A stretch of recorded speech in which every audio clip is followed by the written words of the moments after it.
नमस्कार, मैं रमेश बिजारनिया आज आपके सामने एक नए विषय के बारे में चर्चा या संवाद करेंगे।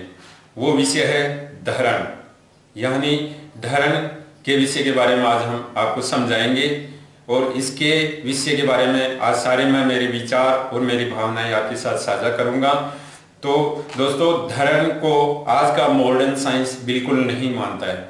मॉडर्न साइंस ये कहता है कि धरण से संबंधित ये जो भी बातें हैं ये सब बनी बनाई हुई बातें हैं, ये सब मन की घड़ी हुई बातें हैं, ऐसा को कुछ भी नहीं होता है। जबकि हमने इसको प्रैक्टिकल करके देखा है। कुछ मरीज हमारे पास आए जब उनका कईयों का ऐसे पेट बहुत ज्यादा दर्द करता था, कईयों के इतने दुबले पतले थे, कुछ भोजन पचता नहीं ढंग से। जब हमने उनकी धरण यानी नाभि को देखा तो उनकी धरण या ऊपर थी या कईयों की नीचे थी। जब हमने उनकी धरण निकाली तो उनके पेट में बहुत काफी बदलाव आया और उनका डाइजेशन सिस्टम सही हुआ। दोस्तों, ये धरण बहुत महत्वपूर्ण होती है और ये शरीर में बहुत बड़ा अहम रोल रखती है। ये अपना नाभि चक्र होता है, इसको मणिपुर चक्र भी बोलते हैं और इसको इंग्लिश में नेवल भी बोलते हैं। और दूसरा इसका नाम होता है सोलर प्लेक्सिस भी बोलते हैं, यानी इम्बैलेंस सोलर प्लेक्सिस हो जाता है जब हमारे बॉडी का इम्यूनिटी सिस्टम भी वीक हो जाता है और इससे मेटाबॉलिज्म पर भी प्रभाव पड़ता है मित्रों। तो हमारे शरीर में ये बहुत बड़ा महत्वपूर्ण अंग होता है। नाभि हमारे पूरे शरीर को बांध के रखती है, पूरे अंग तंत्रों को बांध के रखती है। दोस्तों, अब मैं आपको बताना चाहता हूं कि हमारे परमात्मा ने हमारे शरीर के अंदर बहुत उपयोगी और महत्वपूर्ण अंग होते हैं जो हमारे शरीर के अंदर होते हैं। तो परमात्मा ने ये हमारे शरीर के लिए बहुत महत्वपूर्ण अंग और ऑर्गन दिए हुए होते हैं। ये ऑर्गन कौन कौन से होते हैं जिसके बारे में आपको समझाऊंगा और डिटेल से समझाऊंगा। दोस्तों, मेरा वीडियो थोड़ा लंबा होगा, लेकिन आपको ये वीडियो ढंग से देखोगे तो आपकी इसकी डिटेल पूरी समझ में आएगी। इस विषय के बारे में आप पूरा जान। मैं आपको अपने शरीर के ऑर्गन के बारे में बताने जा रहा हूं। सबसे महत्वपूर्ण अंग ऑर्गन होता है हमारा आमाशय। ये हमारे अंग होते हैं, इसको बोलते हैं हम आमाशय।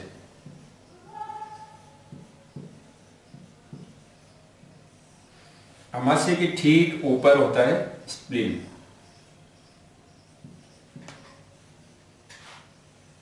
स्प्लीन और इसके ठीक नीचे होता है पेनक्रियाज।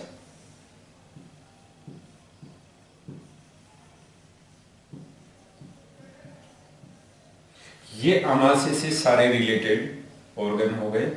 अब इसके बाद में बताते हैं हम आपको लीवर के बारे में। ये लीवर, और लीवर के ठीक नीचे होता है आपके गाल ब्लेंडर, इसको हमने दे दिया लीवर, और ये हो गया आपका गाल ब्लेंडर।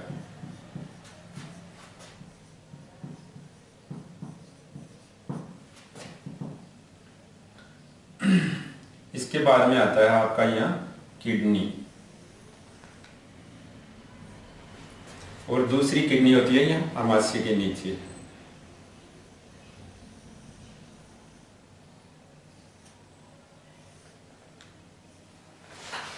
ये फर्स्ट किडनी, ये सेकंड किडनी, और इनके नीचे होता है अपनी बड़ी आंत और छोटी आंत।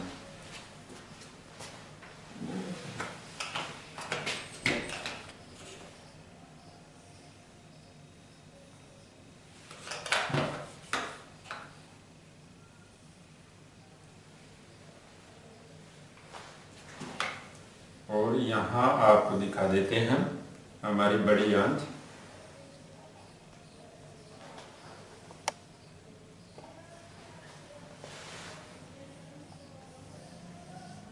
इसके अंदर होती है छोटी आंत।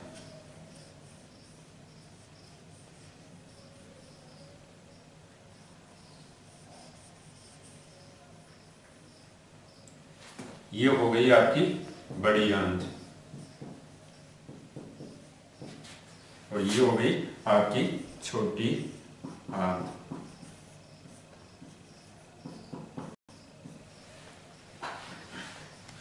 दोस्तों ये हमारे शरीर के अंदर बहुत महत्वपूर्ण अंग होते हैं, ये बहुत महत्वपूर्ण ऑर्गन होते हैं। ये सारे के सारे अपनी जगह खड़े रहते हैं।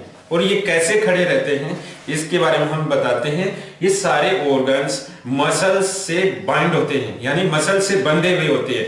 मसल इनको बांध के रखती है और ये सारे ऑर्गन मसल से बंधे हुए रहते हैं। और ये मसल्स किससे बाइंड रहती है, किससे बंध के रहती है? ये बंध के रहती है नाभि से, जो अपने पेट के बीचों बीच यहाँ एक छोटा सा छेद होता है, छोटा सा गड्ढा होता है, जिसको काफी लोग ऐसे हाथ लगा के देखते हैं तो वहां ऐसे लगता है थोड़ी सी धड़कन, नाड़ी ऐसे धड़कती रहती है। इस तरह से ये सारे ऑर्गन मसल से बंधे हुए रहते हैं, मसल से बाइंड रहते हैं और सारी मसल्स एक्टिव होकर अपने नाभि के पीछे बाइंड रहती है, यानी बंधी हुई रहती है। तो नाभि सारे ऑर्गन को बांध के रखती है, सारी मसल्स को।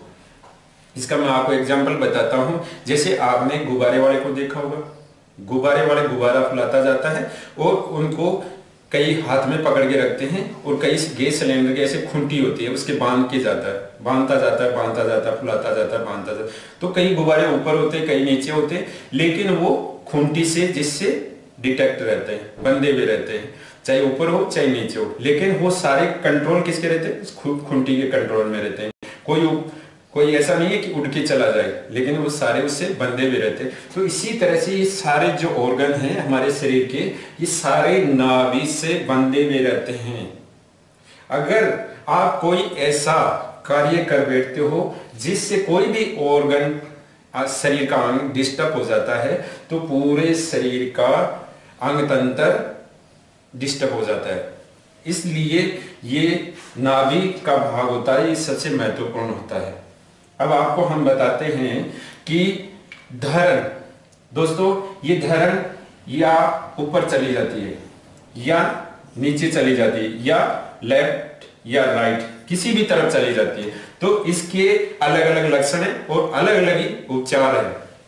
अगर ये धरण ऊपर चली जाएगी तो आपके क्या होगा?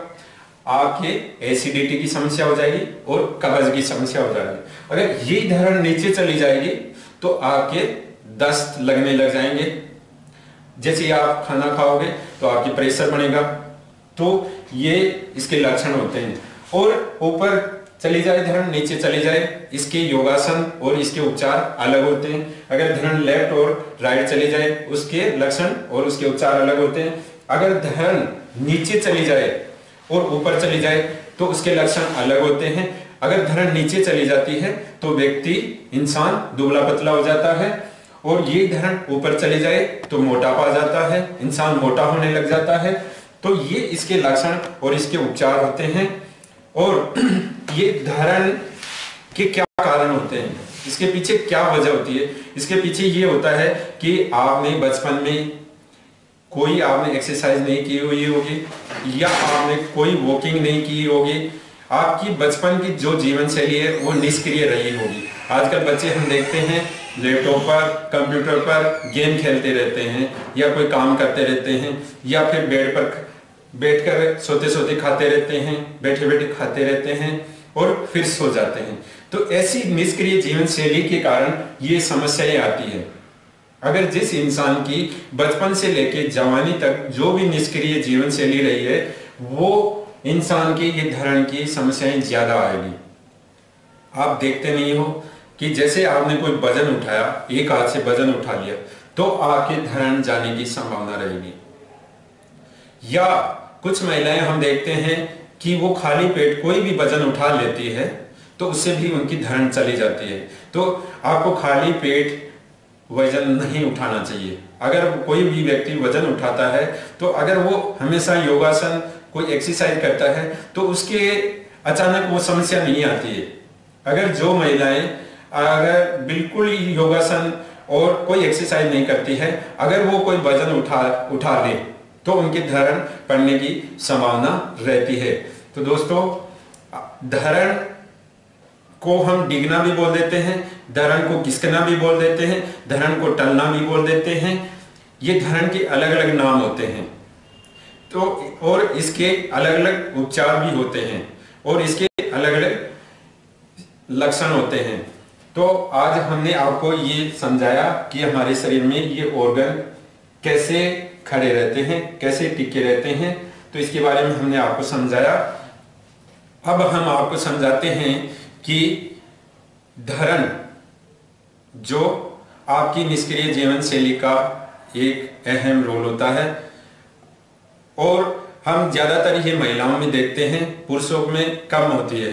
महिलाओं में आप उन महिलाओं को ज्यादा होती है जिन महिलाओं का अगर सिजेरियन ऑपरेशन होता है तो उन महिलाओं में ये ज्यादा होती है, क्योंकि उनके सिजेरियन ऑपरेशन की वजह से मसल्स के कुछ भाग टूट जाते हैं, तो वो सही स्थिति में नहीं होते हैं, तो उसकी वजह से उनको धरण पड़ने की संभावना रहती है। या जिन महिलाओं को यूट्रस से संबंधित कोई भी ऑपरेशन हो चुका है उनको ये धरण पड़ने की संभावना रहती है। या कोई भी मनुष्य जिनका कोई पथरी से रिलेटेड या कोई ऑपरेशन हुआ है तो उसकी मसल्स लूज हो जाती है, यानी मसल्स का जो खिंचाव होता है वो बिगड़ जाता है, तो उसकी वजह से भी आपके धरण पड़ने की संभावना रहती है। दोस्तों, धरण आपके शरीर में बहुत बड़ा अहम रोल रखती है। धरण की ज्यादा दिन तक अगर ये समस्या रहती है तो आपके लीवर पर भी इफेक्ट बहुत ज्यादा आता है, आपके आमाशय पर भी प्रभाव बहुत ज्यादा पड़ता है। तो इस चीज को आप इग्नोर नहीं करें, आप एक बार दिखा लें, क्योंकि ये बहुत छोटी सी चीज है। हम बड़े बड़े ऑपरेशन करा लेते हैं शरीर का लिए, हम हॉस्पिटल में जाकर और पूरी जांचें करा लेते हैं, लेकिन इस चीज को हम किसी से दिखाते नहीं है, जिसका हमारे पाचन तंत्र यानी हमारे पेट में बहुत बड़ा रोल होता है। नाभि का सरकना घिसकना ये शरीर के असंतुलन का कारण होता है। तो अतः आप इस चीज को इग्नोर नहीं करें, इसको चीज को नजरअंदाज नहीं करें, और इस चीज को आप दिखाए किसी योग शिक्षक से या किसी अच्छे जानकार आदमी से दिखाए, या कोई आयुर्वेदिक अच्छा वैद्य हो उसको दिखाए, ताकि वो आपका इसका हल निकाल सके। और दोस्तों, ये धरण निकालने की अलग अलग विधियां होती है, अलग अलग योगासन होते हैं, जिसके बारे में हम आगे चर्चा करेंगे। आपको धरण से संबंधित योगासन भी बताएंगे और कुछ हम सावधानियां बताएंगे, कुछ आपको आहार बताएंगे। बस धरण, अगर आपके पेट के अंदर गर्मी ज्यादा होती है या पित्त संबंधित विकार ज्यादा होते हैं या आपको गैस ज्यादा बनती है तो आपकी धरण डिगने यानी धरण पड़ने की ज्यादा संभावना रहती है। तो आप इन चीजों का ध्यान रखें, ऐसा आहार ले जो आपके पेट के लिए सुपाच्य हो, जो आपके पेट की अग्नि को ज्यादा नहीं बढ़ने दे, उसको सही रखे। धन्यवाद।